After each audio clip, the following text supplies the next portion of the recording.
The objectives of today's discussion of semi-synthetic penicillins, I will be discussing about the introduction, background, the chemistry, mechanism of action,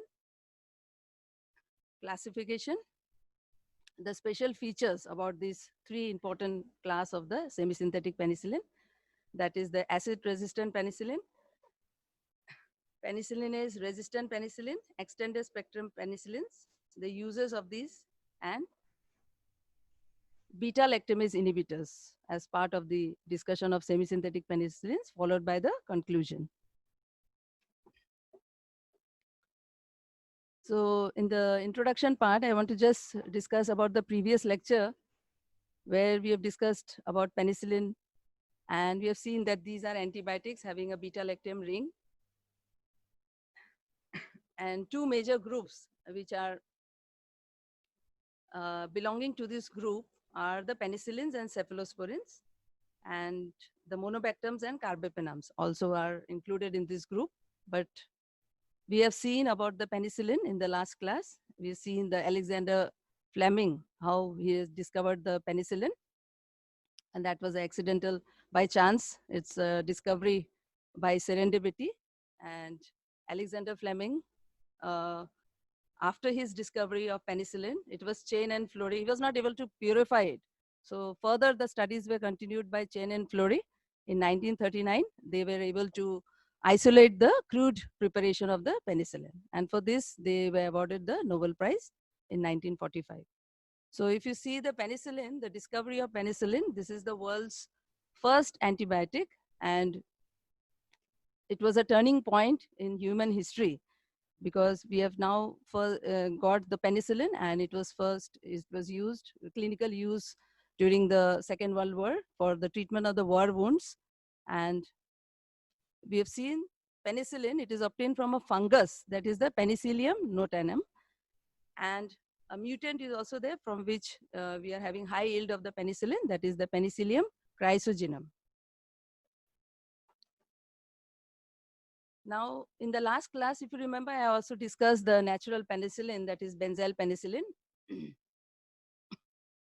And also the different repository, long-acting preparations of the penicillin G, that is the procaine penicillin and benzathine penicillin. These are the insoluble salts of the penicillin. We have also seen the mechanism of action, that these penicillin group of antibiotics, they are cell wall synthesis inhibitors. And we discussed the antibacterial spectrum, where we saw that this is more effective against the gram-positive organisms. So they are having a sort of narrow spectrum of activity. And we discussed also the bacterial resistance, which is very much seen with the penicillin G, and the responsibility is because of the penicillinase production, which actually some of the microorganisms, they were earlier, they were sensitive to the penicillin G, but over a period of time, over repeated use of these antimicrobial agents, the microorganism has developed resistance to these beta-lactam antibiotics. And basically, that is because of the production of penicillinase. And this is very true for microorganisms, notorious like the Staphylococcus, E. coli, then H. influenzae, and gonococci. Then we have also seen that the presence of the porine channels on the bacterial cell, the presence of porine channel allows the permeability of certain drugs. And it is seen that the semi-synthetic penicillins like ampicillin and other beta-lactam antibiotics, they are penetrating these porine channels, and they are very effective, more effective than the penicillin G. Then there is penicillin binding protein also. And this penicillin binding protein, you remember last class I discussed that there is alteration of the penicillin binding proteins. And this penicillin binding protein alteration is responsible one of the very common resistant pattern, which is the methicillin resistant Staphylococcus aureus. And this penicillin binding protein, if you see this, most of these organisms, they have several penicillin binding proteins. And these penicillin binding proteins, they have different affinity for different beta-lactam antibiotics. So actually this penicillin binding protein also determines the sensitivity pattern of the beta-lactam antibiotics. And besides all these mechanisms by which the bacteria develops resistance, there is also the efflux mechanism by which active transport mechanisms, the penicillin is thrown out of the cell. And by all these mechanisms, there are the problems arising because of the bacterial resistance. Then in pharmacokinetics, I also discussed about penicillin, where we discussed that it is acid labile, if you remember, acid labile. And due to that, we are giving it mostly by the intramuscular or the IV injections, because only 1/3 of the drug is absorbed. So definitely it becomes a quite problematic thing. So we are giving it by the parenteral injection. And the adverse effect, we discussed that this was a very safe drug, safe antibiotic. It was a very non-toxic antibiotic once it was introduced, and we are very lucky to get a very safe antibiotic. But then there was, in general practice, it is very difficult because of the problem arising due to hypersensitivity reaction. And this is reported about 1 to 10% cases. So less use of the penicillin, because to be on the safer side, if you remember, I told you in the last class that we are done away with the use in the general practice. And we've also discussed the different uses of penicillin G. And that, if you remember, I discussed penicillin G is useful for all the organisms which are sensitive to it, unless and until the patient is allergic to the penicillin G. Then we have to use some other antibiotics. So with this introduction about the penicillin, and we know that this is a background idea about the penicillin, we'll move forward. And today's discussion, we will discuss about the semi-synthetic penicillins. So if you see the background of the penicillin, semi-synthetic penicillins. Now penicillins, they were introduced in 1941, as you know. And after 2 decades, that is 1957, we are having the semi-synthetic penicillins. And these were basically, they came up because we needed something to overcome the shortcomings of the penicillin G. And those shortcomings, you know very well, that is the oral efficacy. It's very poor. It is susceptible to the penicillinase. And it is having a narrow spectrum of activity, as well as it is also having the hypersensitivity reaction. So to do away with all these issues regarding the penicillin G, we have the semi-synthetic penicillins. And today we are going to discuss the acid-resistant penicillins, then penicillinase-resistant penicillins, extended spectrum penicillins. And to complete the list, we will also discuss the beta-lactamase inhibitors, which also come in the class of the semi-synthetic penicillins. Now, if you see the chemistry, we've already seen that the structure of penicillin G, it contains the thiazolidine ring, and it is fused with the beta-lactam ring. You can see the structure, and both these rings are fused together. And along with that, you can see there is a side chain which is linked by amide. And in this side chain, which is linked by amide, you have this R position. This R position, if it is replaced by benzyl, then you get the benzyl penicillin. That is, you get the penicillin G, which is the benzyl penicillin. Other than that, if this side chain, it is which is having this amide linkage, if this side chain having the amide linkage, it is split off by amidase, then what you get is you get the 6-amino penicillinic acid, from where you're getting the ampicillin and other semi-synthetic penicillins.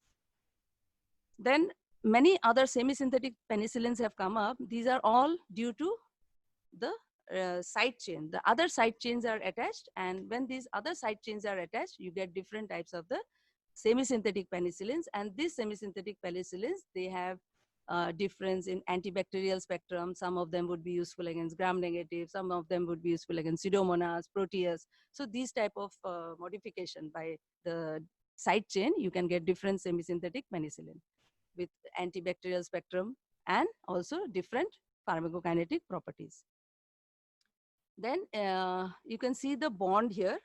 And today we are going to discuss semi-synthetic penicillin. We have seen what are the modification in this basic structure of penicillin G, by which we are getting the semi-synthetic penicillin. And also we are getting some beta-lactamase inhibitors, which are also clubbed in this class of semi-synthetic penicillin. And look at the beta-lactamase inhibitors. What they're going to do is, you can see the bond in the beta-lactam ring. this bond is broken by the penicillinase. Now, once this bond is broken by the penicillinase, what happens? It makes the beta-lactam antibiotic inactive. So what we want to do is we want to give some beta-lactamase inhibitor. This beta-lactamase inhibitor will prevent this breaking of the bond and it will stabilize the beta-lactam ring and it will augment the activity of the beta-lactam antibiotic. So also we are going to discuss the beta-lactamase inhibitors at the end and that will complete the semisynthetic penicillins. Then coming to the mechanism of action. You remember this diagram? Many times I've shown this diagram during the introduction of antimicrobial therapy, where we have seen that different antimicrobial drugs, they act on different part of the bacterial cell metabolism which is going on. And here you can see the beta-lactam antibiotics and they are cell wall disruptors or they are cell wall synthesis inhibitors. So in the cell wall synthesis inhibitors, we are concerned with the semisynthetic penicillins. They are also the cell wall synthesis inhibitors. And we know very well that there is presence of the penicillin binding protein in the bacterial cell wall. And this penicillin binding protein, they are actually responsible for cross-linking between the peptide chains. And as you know that the cell membrane that is made up of N-acetyl glucosamine and N-acetyl muramic acid, and in between you have the peptide chains. Now these peptide chains, they are brought together and they are stabilized with the help of transpeptidases. And this transpeptidases gives the stability and firmness to the bacterial cell wall. Now these transpeptidases are actually a group of related enzymes and related peptides and proteins, and they are clubbed together, and we know them in terms of these transpeptidases are known as penicillin binding proteins. So these penicillin binding proteins, here they are present and they are responsible for cross-linking and for providing the this stability to the cell wall. Now there are different organisms having different this penicillin binding proteins, and also different penicillin binding proteins have different type of sensitivity for the different beta-lactam antibiotics. And the result is this actually affects the sensitivity pattern of the different beta-lactam antibiotics. Some organisms are effective, some may not be effective. So it is all decided, and these penicillin binding proteins, they have a very important role here. Now, once in the presence of the beta-lactam antibiotics, what is going on is that the bacteria has to divide. Now, once the bacteria starts dividing, cell wall deficient forms are formed because the cell wall CWD forms, that is the cell wall deficient forms are formed. Now, these cell wall deficient forms are formed, but the inside of the bacteria is hyperosmotic. Due to that, what happens? That the it swells up. The cell swells up and it bursts out and it leads to the bacterial lysis. This is responsible for the bactericidal action of the beta-lactam antibiotics, and this explains the mechanism of action of the semisynthetic penicillins. Now coming to the classification of the semisynthetic penicillins, we are very much concerned with the three broad types of the semisynthetic penicillin, that is acid-resistant penicillin, penicillinase-resistant penicillins, and extended spectrum penicillin. Now, acid-resistant penicillin is alternative to penicillin G. Definitely, because what happened? Penicillin G, it's acid labile. Definitely, we need a penicillin which should be acid-resistant. So, phenoxymethyl penicillin, penicillin V, is the penicillin which is acid-resistant, and it can be given orally. Then, the second we have is the penicillinase-resistant penicillin. Now, definitely, this notorious organisms like the Staphylococcus, they are producing the penicillinase, and because they are producing penicillinase, they have become resistant over a period of time, and so much so that this methicillin also, which is there, which is a drug for penicillinase-resistant penicillin. So much so is the resistant that now we are having reports of the MRSA, that is the methicillin-resistant Staphylococcus aureus. So what has happened is we are doing away with the use of methicillin as well. So this is the picture now, and right now you know that we are facing the COVID-19 pandemic, and same thing, you know, so many drugs we are trying to This is a fight between the microorganism and mankind, because microorganism is also trying to survive, and microorganism is developing different mechanisms. They're producing penicillinase and they're destroying the antibiotics. So these antibiotics like methicillin, penicillin, these antibiotics, they were previously very, very effective drugs. And once they were introduced, it was a very great contribution to the mankind. But over a period of time, these drugs have become resistant, and the constant fight is always going on for better drugs. And this is for the survival of the mankind. So you can see that penicillin resistant penicillin, we also have cloxacillin, dicloxacillin, and a few more drugs have been added in this group. Then the third class of drug is the extended spectrum penicillin. Now, extended spectrum penicillin itself means that it has something to do with some broad spectrum activity, because extended spectrum means some organisms are added more, and against this type of penicillin will be very, very effective. So you can understand that this type of penicillin is somewhat more broad spectrum. So they are again based on the spectrum of activity. They have been further divided into aminopenicillins, carboxypenicillins, and uridopenicillins. This is based on their further division based on their spectrum of activity. So in aminopenicillins, we are having ampicillin, becampicillin, and amoxicillin, very popular drugs. Then we have carboxypenicillins, which are carbonicillin, ticarcillin, and uridopenicillins like piperacillin and mejlosilin. Most of these drugs are used against Pseudomonas, Proteus. Piperacillin is used against certain other more organisms are added. So these all are classed as extended spectrum penicillins. Now coming to the acid resistant penicillin, let us see. As I have already told you that these are alternative to penicillin G, and we have the phenoxymethyl penicillin, that is the penicillin V, and it is acid stable. Just like penicillin, it is acid labile, this one is acid stable, and it is an alternative to penicillin G. The antibacterial spectrum is also similar to the penicillin G. So wherever the organisms are sensitive to penicillin G, here you can use them, and this drug would be more orally effective. It is used against the serious infections like the streptococcal pharyngitis, sinusitis, otitis media, and prophylaxis of the rheumatic fever. Then coming to the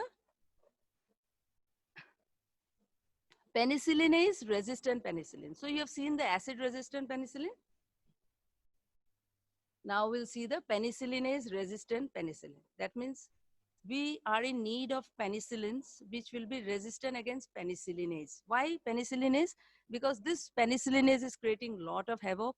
It is producing the bacterial resistance. So definitely we want some good penicillin drugs which will be effective, and it will be penicillinase resistant.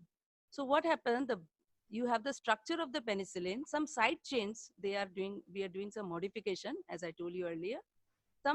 Some isoxazole side chain is added, and this side chain protects the beta-lactam ring from the attack of the penicillinase. Specifically, penicillinase, which is elaborated by the staphylococcal. Now, certain non-penicillinase producing organisms, these are taken care of by the penicillin G. As you know very well, penicillin G is very effective against those non-penicillinase producing organisms, isn't it? So those organisms, they would not be effective if you use the penicillinase resistant penicillin against them. So definitely they will be less sensitive, because these organisms, they are very well taken care of by penicillin G. That is the gram-positive organism. Now, the only indication of the penicillin resistant penicillin is the penicillinase producing staphylococcal. This is the only indication for the penicillinase resistant penicillin.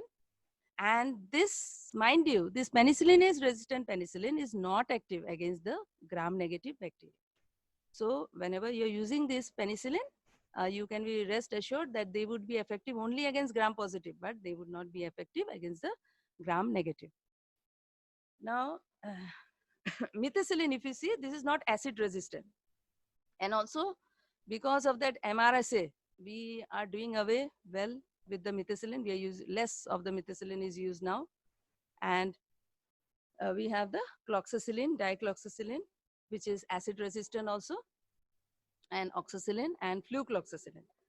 Nafcillin is a parenteral preparation.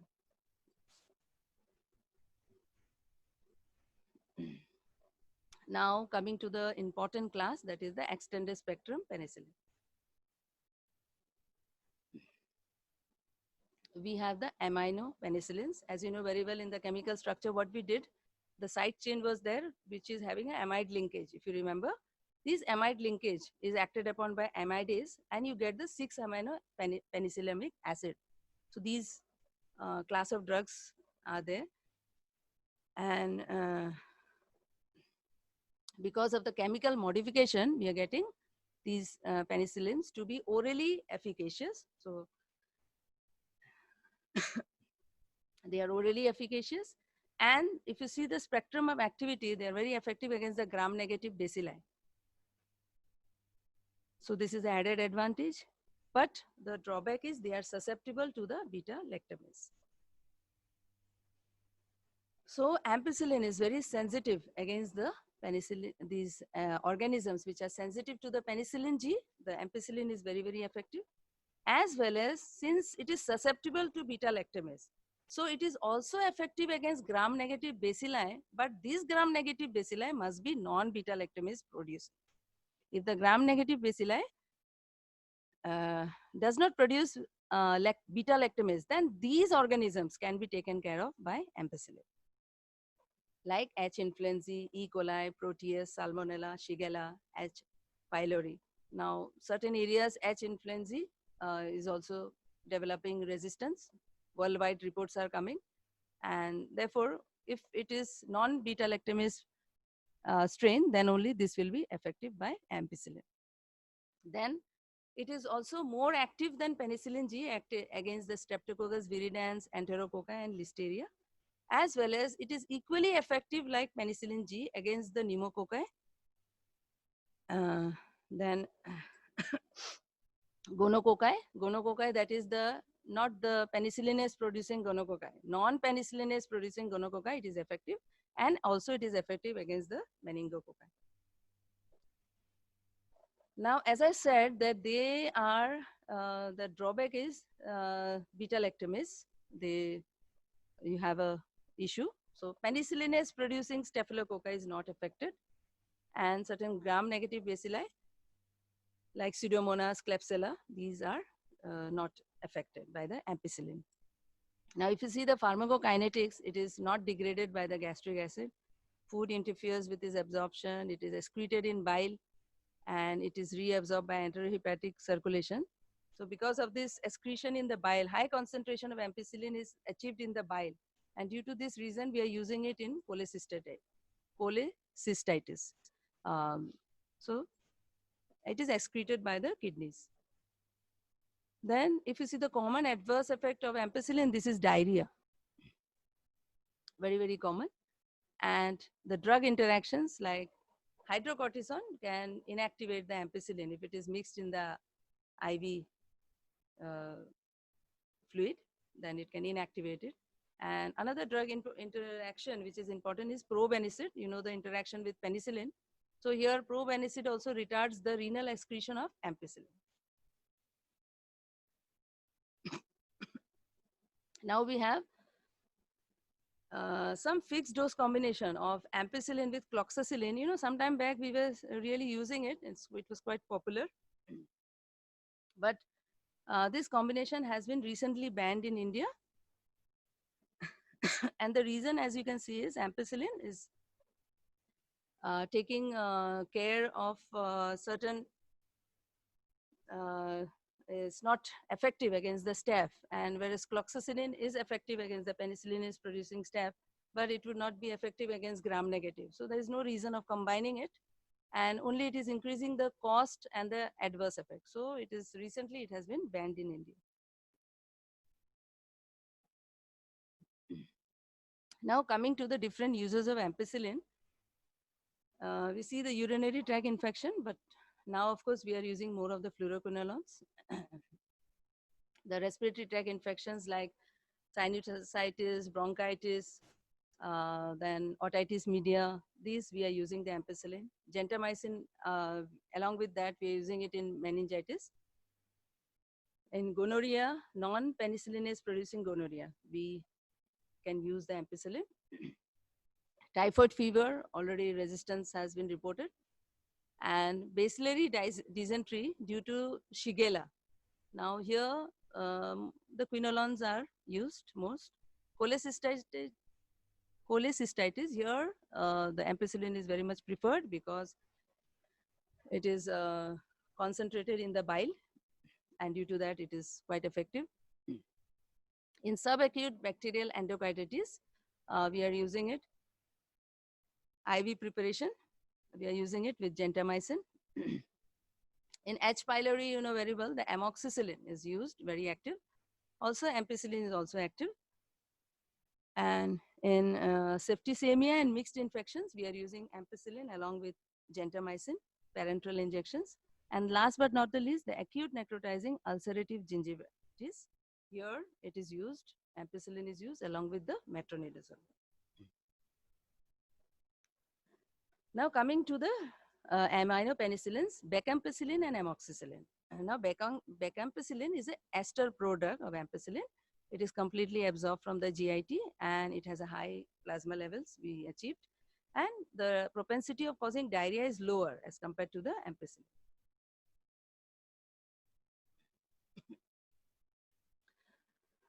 Then coming to amoxicillin. Amoxicillin, if you see, this is a close congener of ampicillin and it differs in having the oral absorption. You know, it is a little better than ampicillin. Food does not interfere, whereas with ampicillin, food interferes with its absorption, but here food does not interfere with its absorption. And ampicillin is used 4 times a day, whereas amoxicillin is used 3 times a day. Also, the incidence of diarrhea is lower with amoxicillin, and it is less active against the Shigella and H. influenzae, whereas it is more active against the penicillin resistant Streptococcus pneumoniae. This is another notorious organism, Streptococcus pneumoniae. Worldwide, we are getting reports of the resistant H. influenzae. Another one is the Streptococcus pneumonia, and these have to be taken care of. So amoxicillin is preferred. It is excreted by the tubular secretion.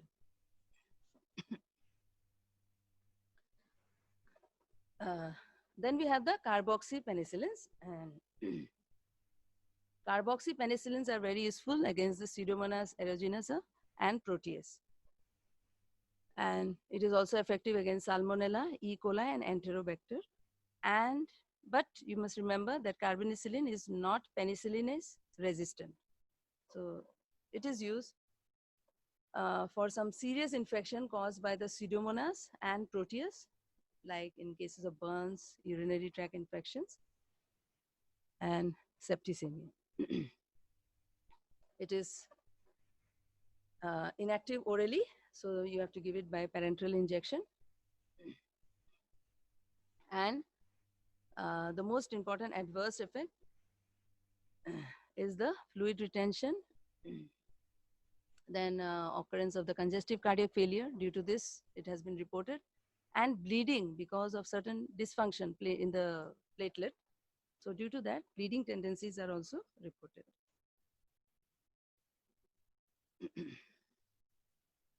Then coming to the ticarcillin.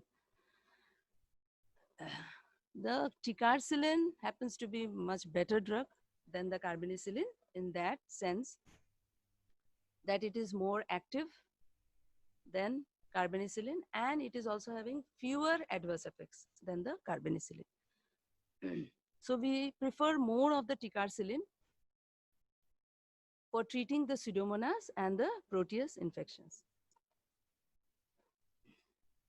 Now, combination with clavulanic acid, these are also quite popular because clavulanic acid takes care of the beta-lactamase producing strains. Because clavulanic acid is a beta-lactamase inhibitor, so many of the strains of the microorganisms, if they are producing beta-lactamase, they are also covered by having combination with clavulanic acid. It extends the efficacy of the ticarcillin. Also, combination with gentamicin is also given in cases of the serious pseudomonal infections.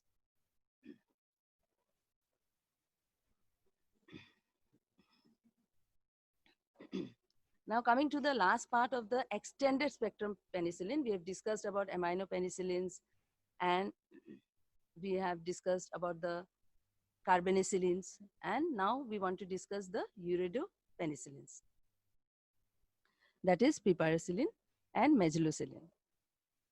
Now piperacillin is also anti-pseudomonal penicillin, and if you see its activity, it's highly active and it is somewhere around 8 times more active than carbonicillin.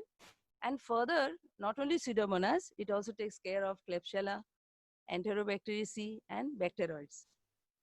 And it is, this piperacillin is used in very serious gram-negative infections occurring in the neutropenic patients as well as the immunocompromised or the burn patients. It is used. And piperacillin, a very popular combination with tazobactam. Tazobactam is a beta-lactamase inhibitor. Definitely, it makes it more efficacious, and many of the beta-lactamase producing strains are also taken care of by this particular popular combination of piperacillin with tazobactam. Also, the combination of piperacillin with gentamicin or tobramycin is also there. We are using it for some serious gram-negative infections. So other than the piperacillin, we also have megeloxicillin, and megeloxicillin is an anti-pseudomonal penicillin, just like piperacillin, but it is not marketed in the US or in India. But to complete the list, we have these two drugs in the uridopenicillins. So with this, we have come to the understanding about the semi-synthetic penicillins, that the semi-synthetic penicillins are of the 3 classes, broad classes, and those broad classes are acid-resistant penicillin, penicillinase-resistant penicillin, and the extended spectrum penicillin. Now in extended spectrum penicillin, we have also seen the aminopenicillin, ampicillin, amoxicillin, we have seen about carbonicillin, ticarcillin, and we have also seen about the spectrum of activity of the uridopenicillin, that is the piperacillin and megeloxicillin. So we come to another important category of the semi-synthetic penicillins, and that is the beta-lactamase inhibitors.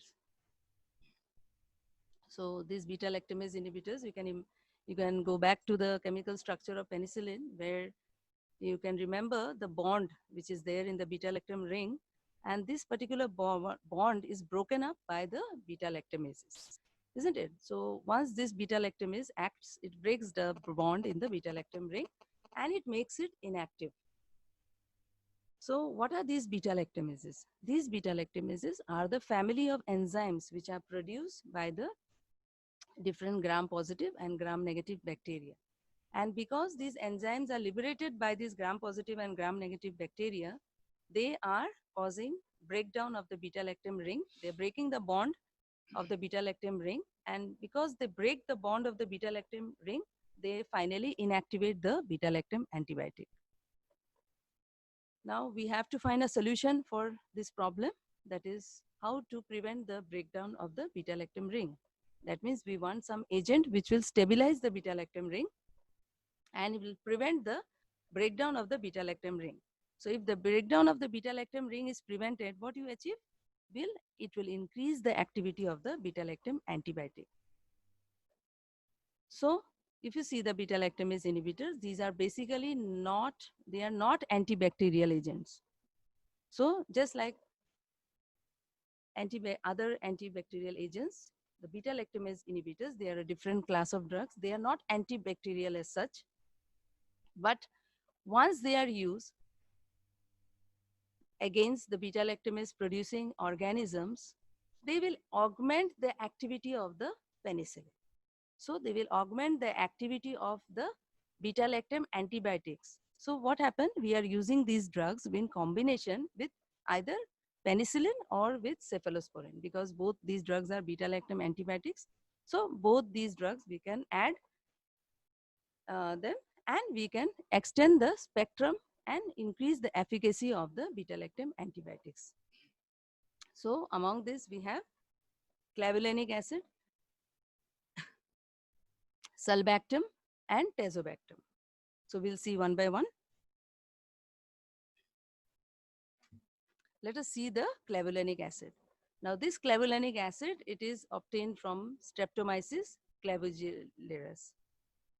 So this is a natural compound obtained from a microorganism, Streptomyces clavigellaris. It has a beta-lactam ring, and it goes and supplements the, when you are using it, it supplements the and stabilizes the beta-lactam ring, and it has no antibacterial activity of its own. It acts as a progressive inhibitor. The meaning of progressive inhibitor, it binds to the beta-lactamase and it binds to the beta-lactamase in a reversible manner. Then it is known as a progressive inhibitor. Now, suicide inhibitor. The clavulanic acid also acts as a suicide inhibitor. How this is possible?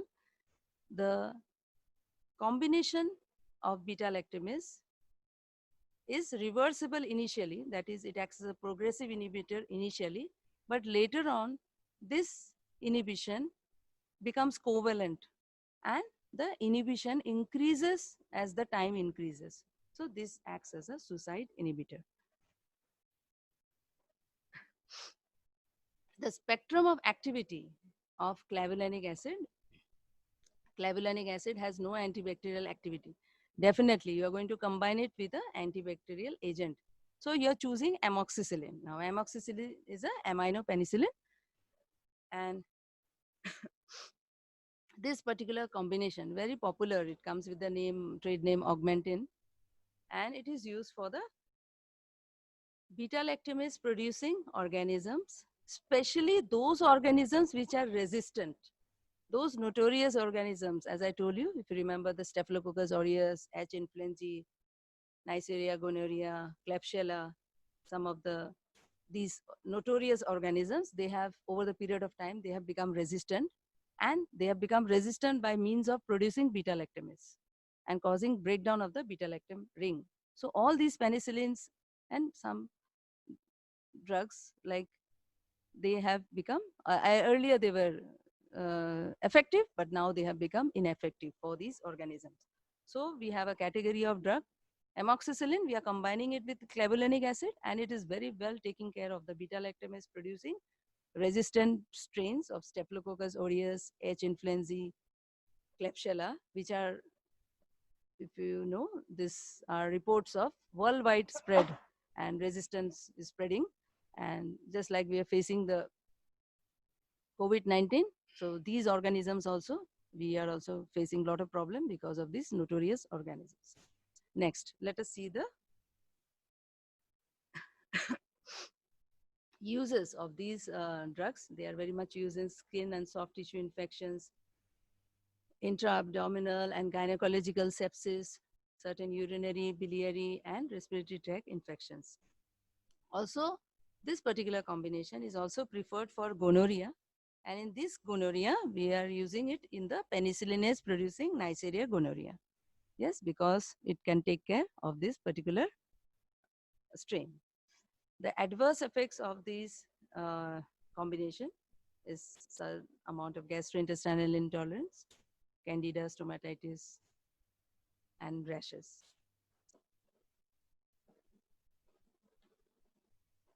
Now coming to the sulbactam. Now this is the second beta-lactamase inhibitor. But like you saw, clavulanic acid, which is obtained from a natural microorganism, this one is a semi-synthetic one, and it is chemically, some of the activities are similar to the clavulanic acid. It acts as a progressive inhibitor, meaning thereby that it acts as a reversible inhibitor of the beta-lactamase. and it is also highly active. And since the oral absorption is not very uh, definite, so we are using more of the parenteral injections of sulbactam. But there is one salt of sulbactam which is available orally with ampicillin, and this is sulta ampicillin tosylate. This particular salt is available, and this sometimes is used. Then coming to the tazobactam. Tazobactam is also a beta-lactamase inhibitor similar to the sulbactam. And tazobactam, very popular combination with piperacillin, you see, and we are using it in severe infections like the peritonitis, and parenteral injections of the piperacillin with tazobactam is preferred for urinary respiratory tract infections, especially caused by the beta-lactamase producing bacilli. So these explains the use of the different beta-lactamase inhibitors.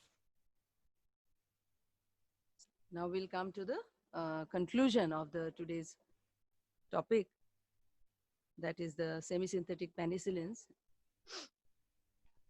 Right now, we know that we are facing the COVID-19 pandemic, and this actually reminds us of how life was before vaccination and modern drugs.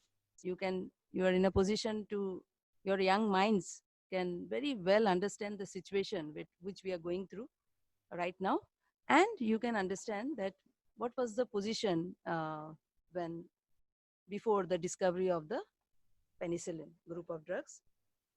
And the discovery of penicillin, the world's first antibiotic, is definitely, and the semi-synthetic penicillins, these were discovered after 2 decades.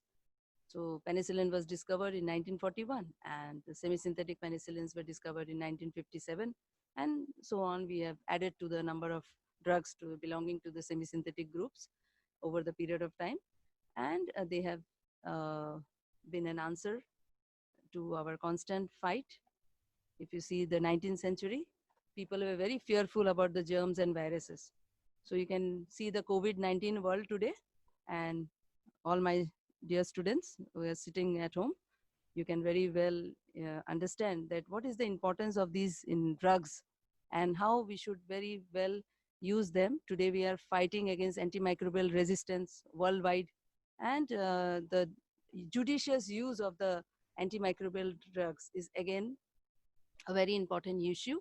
And as a pharmacologist, we always advocate, and we always advocate this principle of rational use of antimicrobial drugs, so that we can prevent the development of resistance against these antimicrobial agents, which are actually magic bullets and use and very important contribution for the mankind. And we have to save these drugs. Next. So the semi-synthetic penicillins, today we have understood that they are an answer to the problems associated, drawbacks, limitations associated with the penicillin, and the semi-synthetic penicillins have given us an answer to some extent in terms of being orally efficacious. Some of them are better, having better oral efficacy.